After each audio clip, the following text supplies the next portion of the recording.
ہم صاحب آخری سوال ہے آپ سے جو لکھ کے ہمارے پاس آیا ہے، یہ پوچھتے ہیں کہ آپ اردو میں گفتگو کرتے ہیں، یو ایس اے کے اندر رہنے والے ہم اپنے بچوں کو آپ سے کیسے انٹروڈیوس کرائیں، وہ اردو زبان نہیں جانتے؟ اپنے بچوں کو اردو زبان سکھائیے.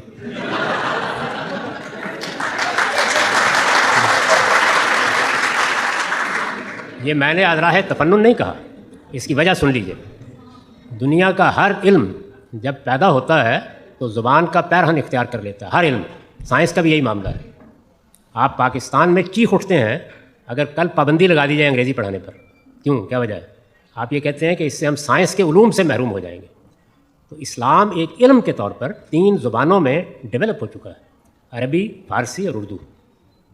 آپ اگر اپنے بچوں کو مسلمان رکھنا چاہتے ہیں تو اسلام کی زبانوں میں سے ایک زبان سکھائیے، اسی جذبے سے جیسے ہمارے سکھ بھائی سکھاتے ہیں.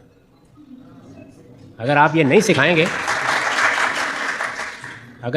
سکھائیں گے تو میں آپ کو بتا دیتا ہوں کہ کسی دوسری زبان کے، کسی مذہب، کسی علم کی زبان بننے میں صدیاں لگتی ہیں. یعنی آپ کیا انگریزی زبان میں اگلے 100 سال میں بھی جو لوگ اردو میں یا فارسی میں یا عربی میں بڑے لوگ پیدا ہو چکے ہیں کر لیں گے پیدا؟ تو جس وقت آپ کا بچہ آپ کی بات سن رہا ہوتا ہے تو آپ پنجابی، سرائکی، انگریزی، اردو میں جو مرضی کہیں، جب وہ شعور کی عمر کو پہنچ کے بڑے سوالات کرتا ہے تو پھر بڑے لوگ اس کو مطمئن کر سکتے ہیں.